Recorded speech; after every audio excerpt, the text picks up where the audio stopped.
Shalom, damai sejahtera Allah di dalam Yesus Kristus menyertai Bapak Ibu Saudara-saudari dan anak-anak sekalian. Persekutuan yang berbahagia, tema minggu ini persembahan yang berkenan kepada Tuhan. Beberapa minggu terakhir ini, bahkan kita mau katakan dalam beberapa bulan ini, tema-tema dan pembacaan kita berbicara tentang persembahan. Baik itu bermula dari bangsa Israel di masa para leluhur mereka, sampai dengan mereka keluar dari tanah Mesir menuju tanah perjanjian. Banyak hal yang berbicara tentang persembahan. Dan di dalam persembahan-persembahan itu ada yang disebut dengan korban bakaran, korban sajian, korban penghapusan dosa, korban penghapusan salah, dan sebagainya. Semua itu ditandai dengan hewan, darah domba. Dan apa yang dilakukan oleh orang-orang Israel menjadi tradisi, menjadi kebiasaan, menjadi budaya. Oh, jadi kalau datang bawa ini tidak apa-apa. Ini kan persembahan yang diminta. Dan dari kehidupan turun-temurun tradisi ini terus menjadi bagian yang tidak terpisahkan. Di masa raja-raja, mereka juga melakukan. Mereka juga membuat, mempersembahkan. Namun ketika Tuhan melalui hambanya Yesaya bin Amos, ya, ini bapaknya namanya Amos, Nabi Amos. Bapaknya itu nabi kecil, anaknya itu nabi besar. Yesaya diberitahukan, tolong untuk menyampaikan tentang tradisi dan kebiasaan umat Tuhan, orang-orang Israel yang memberi persembahan. Dan Yesaya lebih banyak berbicara di kerajaan selatan, Yehuda. Yehuda itu dua suku saja. Kerajaan utara yang beribu kota Samaria itu 10 suku. Kerajaan selatan hanya 2 suku. Utara beribu kota Samaria dan selatan beribu kotakan Yerusalem.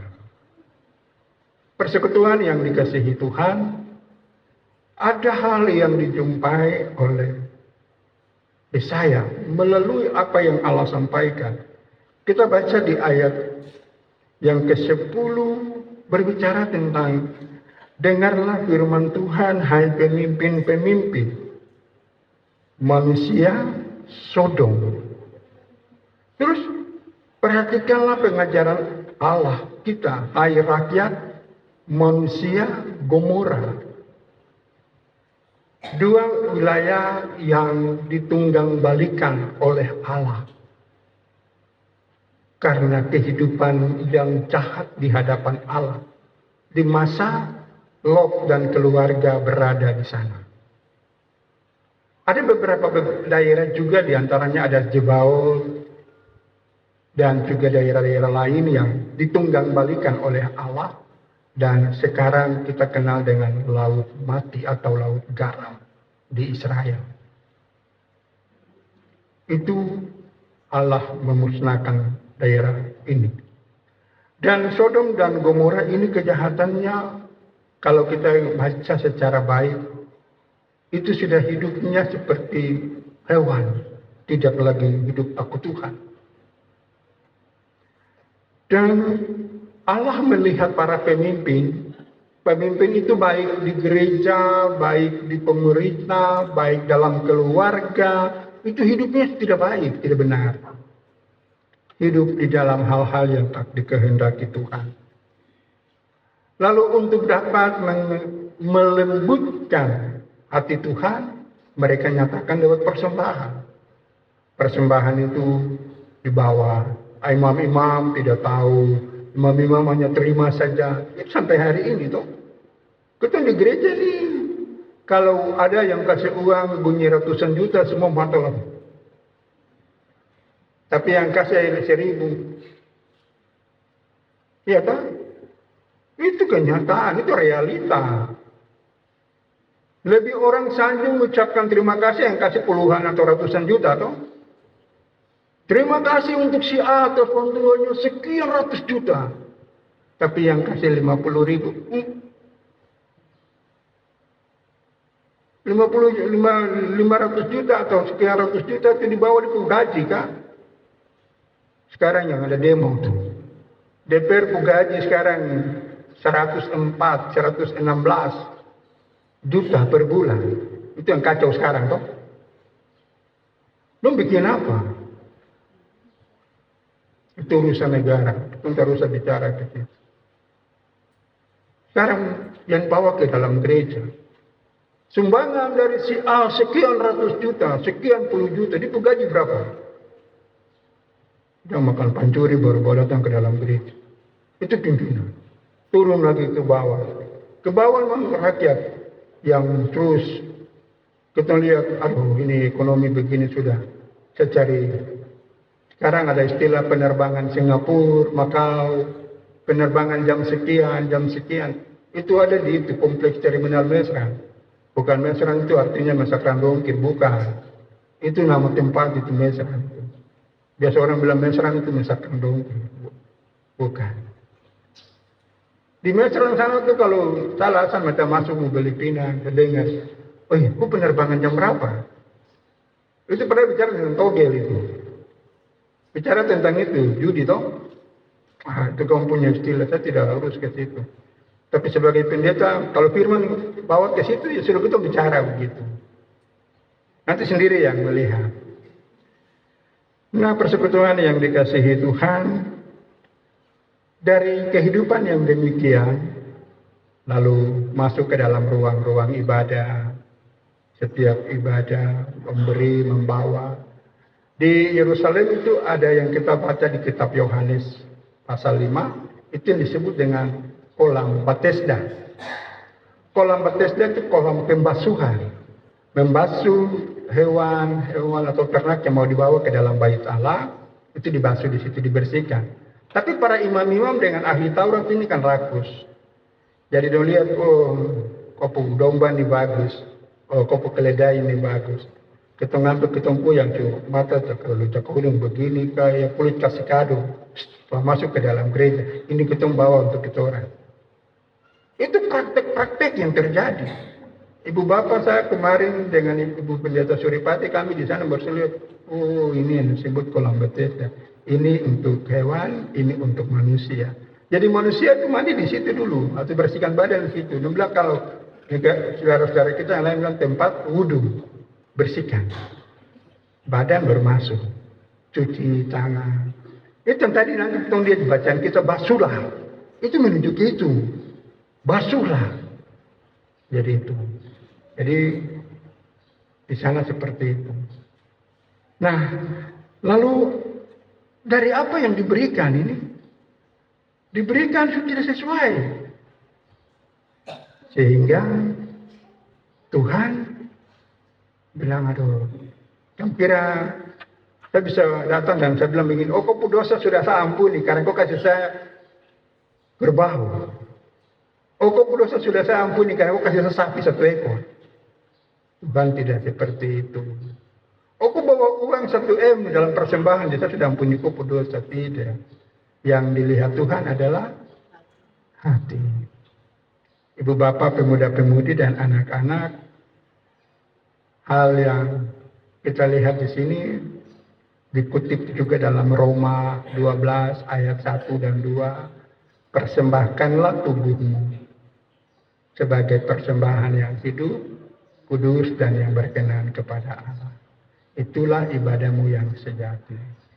Jangan kita hidup seperti dunia ini, tapi kita harus berubah dan kita harus membedakan mana kehendak Allah dan mana yang bukan. Itu Roma 12 ayat 1 dan 2.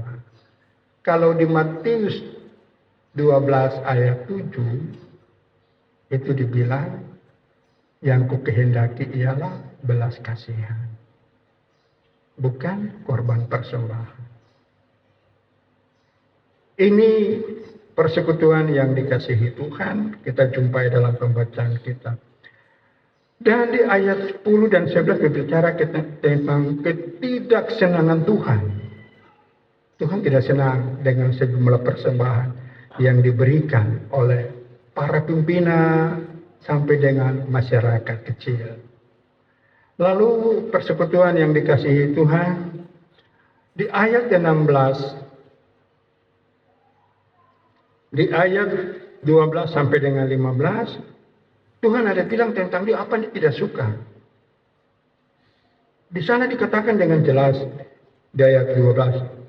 Apabila kamu datang menghadap hadiratku, siapakah yang menuntut daripadamu bahwa kamu menginjak-injak pelataran? Jangan lagi membawa persembahan yang tidak sungguh, sebab baunya adalah kekejikan bagiku. Kita ingat kisah Kain dan Habel. Dua-dua memberi persembahan. Yang diterima Tuhan siapa? Habel. Kain dia kasih dari setengah-setengah, Habel kasih sepenuh hati. Kasih sepenuh hati dari hidupnya dia kasih buat Tuhan. Lalu di ayat 16-17 berbicara tentang apa yang diminta Tuhan. Kita baca dalam pembacaan kita, basuhlah, bersihkanlah dirimu, jauhkanlah perbuatan-perbuatanmu yang jahat dari depan mataku. Berhentilah berbuat jahat.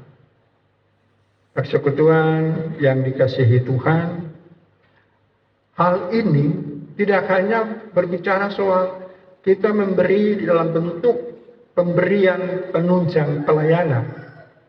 Ingat, pemberian penunjang pelayanan itu uang yang kita biasa isi di kolektan. Ibadah KSP, ibadah unsur, ibadah jemaat. Ada pemberian yang berupa tenaga. Pemberian berupa pikiran. Pemberian berupa doa. Yang kita kadang lupa. Ada. Aduh, saya tidak bisa ini, tapi saya berdoa. Betul, aku berdoa. Kalau betul aku berdoa, maka itu akan menjadi berkat untuk mereka yang sedang dalam pelayanan. Dan apa yang diminta Tuhan dalam pembacaan kita ini? Apa? Bersihkan diri kita. Tuhan tidak lihat nilai yang kita bawa besar-besar, tapi Tuhan lihat dari hati kita. Kita ingat kisah ketika Samuel mau mengurapi Daud menjadi raja. Isai sudah memperhadapkan semua anak-anaknya yang adalah seorang prajurit, baik Syama, Abinadab, Eliab. Tuhan bilang sama Samuel, jangan pandang paras dan perawatannya. Apa yang dilihat manusia bukan yang dilihat Tuhan. Tuhan melihat hati. Kita ingat kisah seorang janda yang memberi 2 peser persembahan. Para Farisi dan ahli Taurat katakan, tidak sanggupkah engkau memberi lebih banyak? Apa kata Yesus? Dia telah memberi dari hidupnya untuk Tuhan. Persembahan yang demikian, ini yang Tuhan berkenan. Beri hidup pada Tuhan. Persembahkan hidup ini. Kita dengar hukum Tuhan tadi. Jangan. Walaupun kita punya kehidupan ini penuh dengan kekurangan. Kita kan ada mewarisi dosa-dosa secara turun-temurun dari orang-orang tua kita, para pendahulu kita. Tapi kita ingat, kasih sayang Tuhan itu tidak bisa dibatasi oleh siapapun. Ketika kita mendengar perintah Tuhan, kita melakukan perintah Tuhan, dosa kita pasti diampuni. Dosa kita pasti diampuni. bukan oleh persembahan. Kita ingat nyanyian Kidung Jemaat 36. Dihapuskan dosaku hanya oleh darah Yesus. Aku pulih dan sembuh hanya oleh darah Yesus. Itu nanti semua bisa menyanyi toh. Kalau ayat 2, bukan oleh amalku, ya tuh, bukan amal. Ingat, beramal, memberi. Tapi kalau dari hasil pancuri, hasil korupsi, hasil orang lain punya, apa artinya? Lebih baik memberi dari diri sendiri. Ketika ada orang-orang yang datang untuk dibaptis di Sungai Yordan, ada 3 kelompok. Pemungut cukai, prajurit, orang banyak. Lalu ada pertanyaan-pertanyaan, apa yang harus kami perbuat? Yohanes bilang sama prajurit, cukupkanlah dirimu dengan gajimu. Itu, beri dari apa yang ada padamu. Beri, itu yang berkenan di hadapan Tuhan. Daripada pergi ambil hak orang. Bukan oleh amalku, hanya oleh darah Yesus. Yesus katakan di dalam Injil Matius 26, inilah darahku, darah perjanjian yang ditumpahkan bagi banyak orang untuk keampunan dosa. Persembahan-persembahan yang kita berikan di masa lalu itu menjadi tradisi, menjadi kebiasaan. Dan di masa perjanjian baru juga terus menjadi kebiasaan sampai di hari ini. Persembahan itu terus kita dengan bahasa menunjang pelayanan dan sebagainya. Persekutuan yang kita mau lihat ayat 18 sampai dengan ayatnya yang ke-20. Apa kata firman itu bagi kita? Marilah baiklah kita berperkara firman Tuhan. Sekalipun dosamu merah seperti kermisi akan menjadi putih seperti salju. Sekalipun berwarna merah seperti kain kesumpah akan menjadi putih seperti bulu domba. Jika kamu menurut dan mendengar, maka kamu akan memakan hasil baik dari negeri itu. Tetapi jika kamu melawan dan memberontak, maka kamu akan dimakan oleh pedang. Sungguh Tuhan yang mengucapkannya. Ya, saya dikasih tahu ini tegas. Ini Tuhan yang bicara, bukan saya. Saya cuma menjadi perpanjangan, menjadi pembawa berita itu. Berita yang sesungguhnya dari Tuhan untuk kita. Persekutuan yang dikasihi Tuhan. Inilah membilang di puncak berita ini. Puncak berita ini, undangan Tuhan berikan. Kalau kita dengar di undangan, bahasa undangan, toh, marilah hadirilah perayaanku. Tanpa kehadiran yang tidak ada kesangka. Kalau kita sebut itu, kalau saudara hadir, teman di terara tersebut, harus hadir. Undangan, mari berperkara. Tuhan mengundang, mari kita mendengar firman Tuhan. Mari kita lakukan firman Tuhan. Mari kita kerjakan sesuai dengan firman Tuhan. Sesuai dengan apa yang Allah sampaikan. Tadi kita dengar hukum Tuhan. Dengar. Terus, apa yang Allah menghendaki? Setiap orang yang melakukan, ada tingkatan Tuhan memanggil. Kita ingat Yohanes 15 ayat 14-15. Kamu adalah sahabatku jikalau kamu berbuat apa yang kuperintahkan kepadamu. Aku tidak menyebut kamu lagi hamba. Tingkat itu naik toh. Dari hamba, ketemu ini semua, dilihat kok bagus. Kau setia, kau dengar-dengaran, kau taat sekali. Saya perintah dan saya panggil, kau langsung tanggap sikap. Cepat, gertap, gerakan cepat. Bukan gerakan lambat. Loading lambat. Stop. Tuhan perintahkan, jangan begini. Sudah. Kita dengar firman, ini tidak boleh. Sudah tidak boleh. Kau tidak lagi hamba. Walaupun kau bukan pendeta, walaupun kau bukan panatua dan syamah, walaupun kau bukan pengajar sekolah minggu, walaupun kau bukan pengurus unsur, tapi karena kau mau melakukan firman Tuhan, Tuhan tarik kau dari hamba menjadi sahabat. Itu makanya ada karunia-karunia tertentu di warga-warga jemaat. Karena mau hidup dekat Tuhan. Mau hidup dengan Tuhan. Mendekatlah kepada Allah, maka ia akan mendekat kepadamu. Maka itu, jangan bilang karunia itu harus ada di pendeta, harus ada di penantu dan siapa, harus ada di pengajar sekolah minggu, harus ada di pengurus unsur, harus ada di pengurus KSP. Tidak.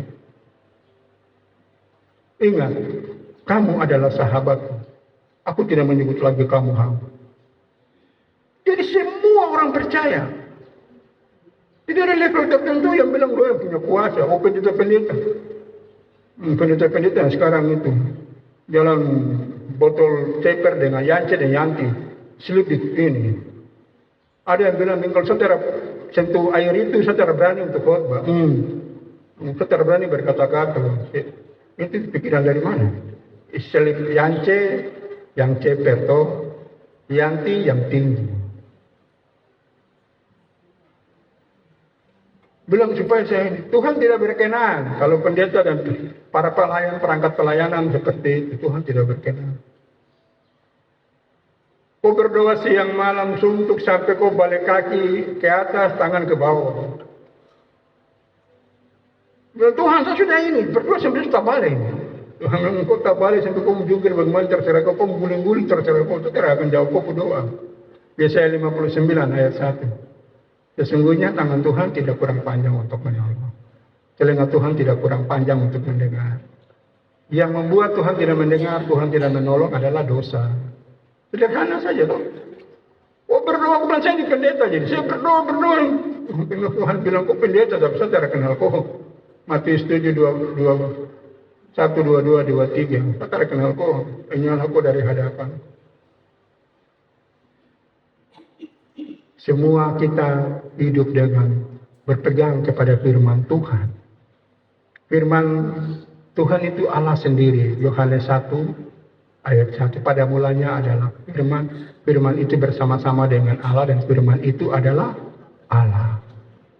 Yohanes 4, 23, 24, 25. Barang siapa mau menyembah Allah, dia harus menyembahnya dalam roh dan kebenaran. Roh itu ada di dalam kita. Kalau siapa tidak menyembah dalam kebenaran, mau bicara apa? Jangan bikin malu dan jangan mempermalukan Tuhan di hadapan orang. Nah, ketika kita ayatnya 18, 19, 20 itu kita lakukan dari hamba menjadi sahabat, sahabat dia akan menjadi saudara. Matius 12 ayat 50. Barang siapa melakukan kehendak Bapakku di sorga, dialah saudaraku laki-laki, dialah saudaraku perempuan, dan dialah ibuku. Dari hamba, sahabat, saudara. Kalau bilang saudara berarti ada hubungan darah atau? Ada hubungan itu. Yang masuk ke dalam kita adalah darah Yesus. Itu sehingga Yesus katakan di dalam Yohanes 6 ayat 53, 54, 55, 56. Dikatakan, barang siapa makan tubuhku dan meminum darahku, dia tinggal di dalam aku dan aku di dalam dia. Jadi ini, kalau Tuhan sudah menyatu di dalam diri kita, ada di dalam diri kita. Sehingga dia pasal 15 dari Yohanes ayat 7 dikatakan, jikalau kamu tinggal di dalam aku dan firmanku tinggal di dalam kamu, minta apa saja. Jadi ketika doa-doa yang kita sampaikan, ketika kita naikkan, kalau firman Allah dalam hidup kita itu, dia ada bersama dengan kita, tidak ada yang bisa menghalangi. Atmosfer ini, setan, iblis dengan tipu kekuasaan yang ada di alam ini, menurut Efesus pasal 6, peperangan rohani ini, dia tidak akan menghalangi doa kita. Doa kita tidak akan naik. Karena ada kuasa Allah di dalam kita. Yohanes pasal 1 ayat 12. Semua orang yang menerimanya diberikan kuasa. Kuasa itu yang Yesus katakan, kepadaku telah diberikan kuasa di sorga dan di bumi. Kuasa itu yang akan mendorong. Sehingga kita berdoa, ada kuasa. Kita berdoa, ada tanda heran. Kita berdoa, Tuhan kerjakan perkara besar. Tapi kalau terhadap Tuhan, terhadap firman dalam hidup, berdoa sampai air liur turun, air mata turun. Tuhan,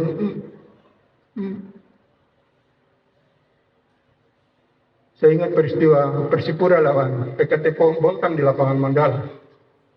Dia bawa seorang pendeta dari gereja karismatik. Pace berdiri berdoa begini, Tuhan, dalam namamu saya meminta berikan kemenangan untuk Persipura 3-0. Tahu-tahu Bontang nonton Persipura langsung. Kaget bikin batin melayang dari kiri kanan. Aku taruh lari itu semua langsung dari speed keluar.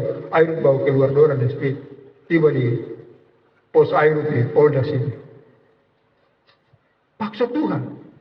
Anggap pendeta jadi Tuhan bisa jawab. Hidup benar boleh di hadapan Tuhan.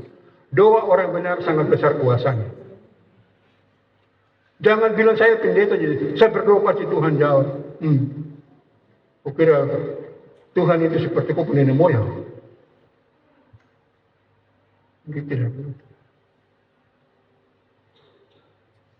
Ini bukan hal gampang. Bawa diri saya pendeta, ketua kelompok pendeta jadi ketua demo itu pasti terjadi. Kamu kira kamu Yosua kan? Yang bawa bangsa Israel keliling Yeriko 7 hari itu langsung tembok hancur. Itu hidup benar. Tuhan bilang jangan menyimpang ke kiri atau ke kanan. Kau jalan lurus saja. Baru itu bisa tembok hancur. Bisa runtuh semua.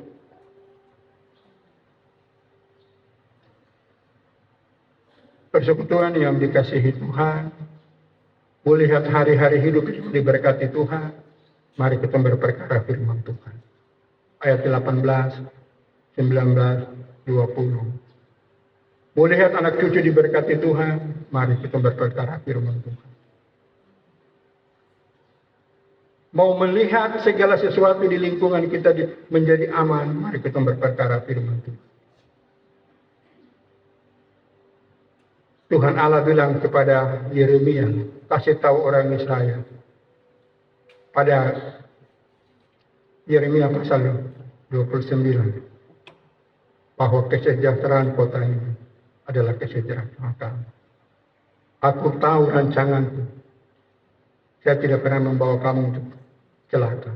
Tapi memberi kamu damai sejahtera. Pemimpin-pemimpin di tanah ini, baik di pemerintah maupun gereja, sampai masuk ke yang paling tanggung jawab kecil dalam rumah tangga. Kalau semua hidup takut Tuhan, tanah ini diberkati Tuhan, keluarga kita diberkati Tuhan. Shalom dan damai sejahtera Allah yang kita mengucapkan dalam doa Bapa kami. Datanglah kerajaanmu dan jadilah kehendakmu. Di bumi ini seperti di surga. Pasti terjadi.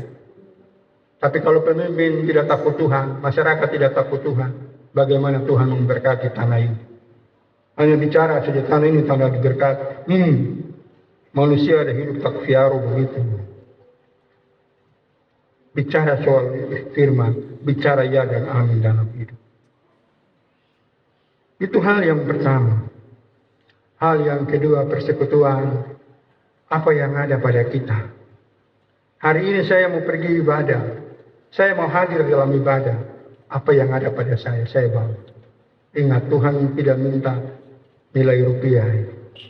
Kalau kita baca dalam Yohanes atau Matius 12 ayat 7, Tuhan tidak minta persembahan. Atau Matius 9 ayat, Tuhan tidak bilang. Jadi pelajarilah firman ini, yang ku kehendaki ialah belas kasihan, bukan persembahan. Atau Hosea pasal 6 ayat 6. Yang Tuhan kehendaki itu kasih setia dan pengenalan akanku. Bukan korban persembahan. Persembahan ini kalau kita beri dengan sungguh-sungguh, itu menjadi berkat. Tapi kalau memberi dari hasil-hasil yang tidak benar, tidak ada berkat. Pelayanan ini dia akan turun ke bawah. Dibuka naik. Berilah hidup ini untuk Tuhan. Persembahkanlah hidupmu untuk Tuhan. Mari kita jangan jauhkan diri dari ibadah-ibadah. Ada ibadah hadir. Dapat jadwal itu undangan, mari datang dalam ibadah. Karena di situ kita akan diberkati Tuhan. Doa-doa kita akan Tuhan. Kita ingat Keluaran 23 ayat 25. Kamu harus beribadah kepada Tuhan Allahmu, supaya Ia memberkati roti makananmu dan air minumanmu, serta akan dijauhkan penyakit dari tengah-tengah. Beribadah kepada Tuhan. persembahkan bagian yang ada padamu.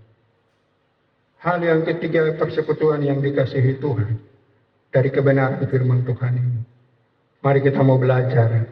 Kalau rindu untuk kita diberkati Tuhan, rindu untuk anak cucu kita melihat berkat, rindu untuk kota ini kita diberkati Tuhan, mari kita juga mau hidup dengan melakukan apa yang dikehendaki Tuhan. Mari kita hidup dengan takut akan Tuhan. Mari kita memberi dari apa yang Tuhan telah percayakan dan izinkan pada kita, untuk kita memberi bagian pekerjaan Tuhan. Kalau tidak memberi rupiah, doa Bapak Ibu, pemuda-pemudi, tenaga Bapak Ibu, pemuda-pemudi,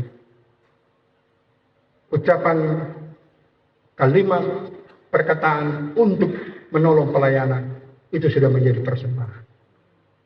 Dan apa yang kita berikan, mulai dari setiap persembahan dalam bentuk ibadah seperti ini, sampai dengan makan minum yang disediakan ketika ibadah-ibadah berlaku di dalam setiap rumah-rumah kita, semuanya adalah persembahan bagi Tuhan. Ingat di situ. Jangan kasih makan terus pulang, jemaat pulang kok semut-semut. Terhadap berkat. Kiranya tiga hal ini menjadi kekuatan, menjadi pesan firman yang indah bagi kita semua dalam hidup dan kehidupan kita hari lepas hari.